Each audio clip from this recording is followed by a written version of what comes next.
Hey guys, so today I'm going to be looking at what ruined your innocence. Yeah, let's just get right into the video. When I was a kid and staying over at a friend's house, his mother said she needed to speak to me in private. She sat me down and explained that just because I had figured out Santa wasn't real, I can't continue to go around school spoiling it for all the others.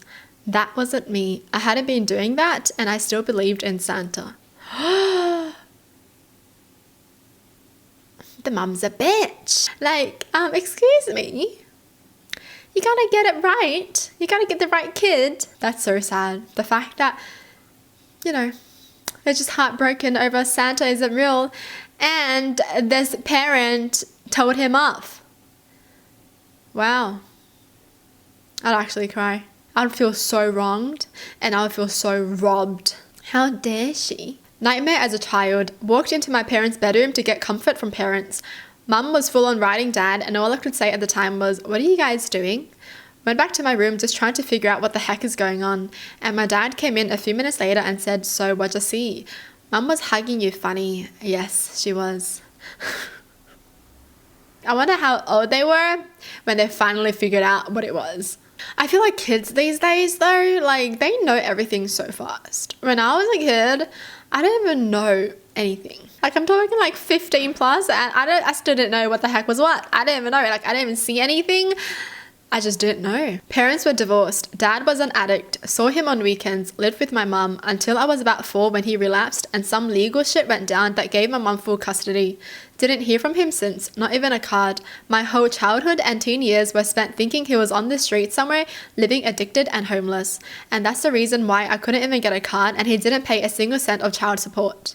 Found out when I was 17 through Facebook that he got clean, moved to Arizona, got married, had a daughter. Had a very nice house with a big ass pool too.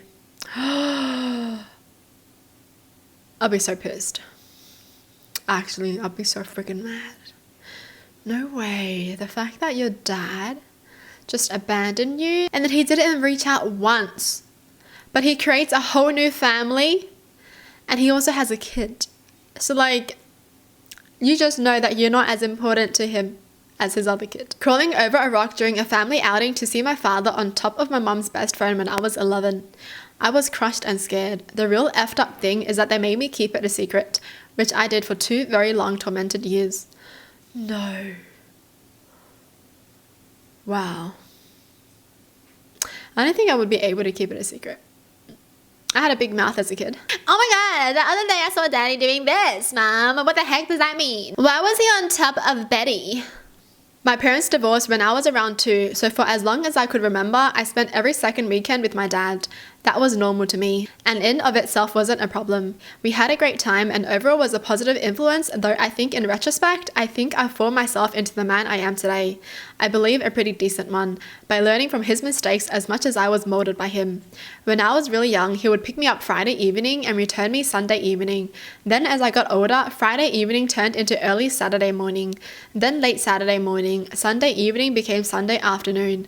Then one Saturday when I was about 13, he just didn't show up at all. At around midday, while I was still sitting outside my house with my bag packed, having waited for several hours at this point, certain his car would pull into the driveway at any moment, my mother summoned me inside because my dad was on the phone.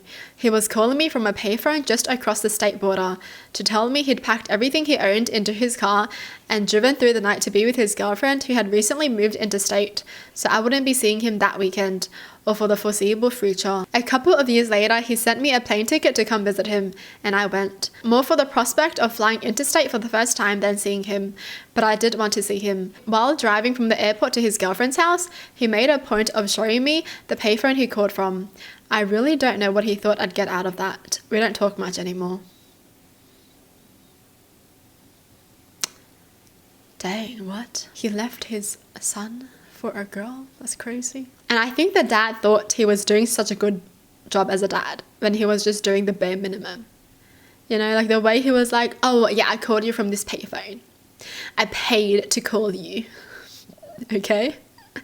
And my first year of high school was when I got my first allowance. $5 a week, I was rich. Second week of the school year, a new classmate asked me for $1 so that he can buy something at the cafeteria since he forgot his lunch.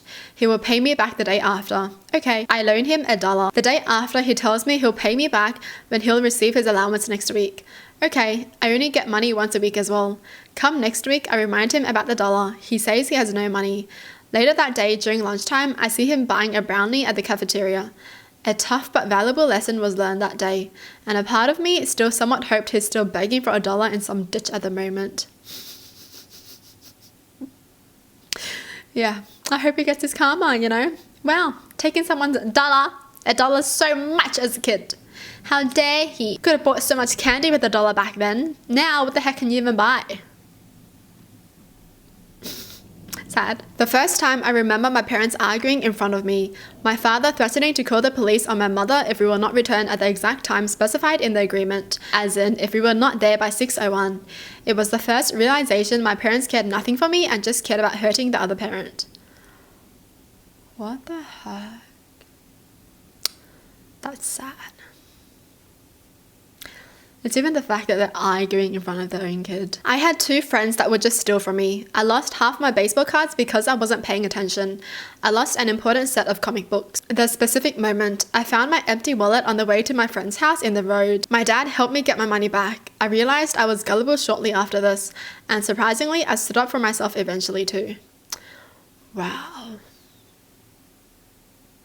So they were just friends because they just wanted to take from this person. Kids can be mean. I remember back then having like kids run away from me. You know? Why was that a thing? They would randomly just run away from me, like, what the heck? What is wrong with you? And I would chase after them because I thought it was like a game, but I realized they just didn't like me. Okay. But it's annoying though because it is a cycle. So like they run away from you, but then they still act like your friends in class.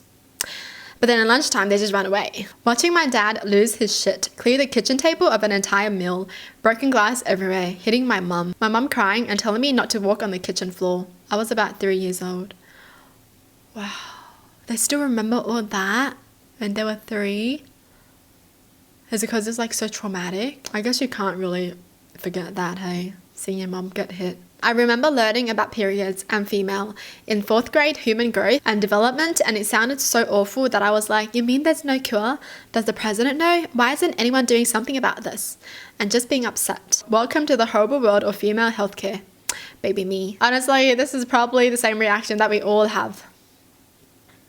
Like, what the heck, man? Like, why do we have to pay for pads, tampons? Why do we pay for that when we didn't ask for it to happen? How freaking annoying. I was maybe 6 years old and taking a bath with the bathroom door open. I had a fear that if the door closed, I would be locked in forever. And so everyone obliged me, 2 siblings and my mum.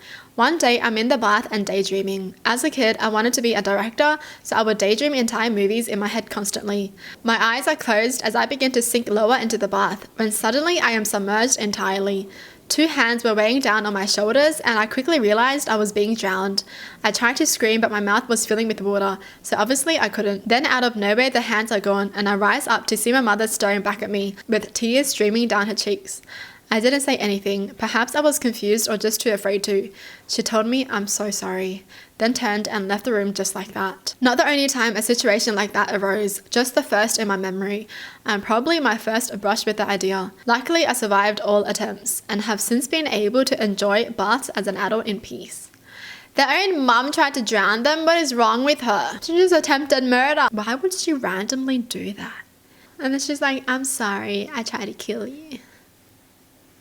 That's freaking crazy. But then again, we hear about quite a few stories like this, how the parents just want their kids gone and they do something crazy. Well, that's it for the video. Hope you guys enjoy. Tell me in the comments down below what your thoughts are. And as always, thanks for watching. Hope you guys liked it, and I'll see you guys next time. Bye!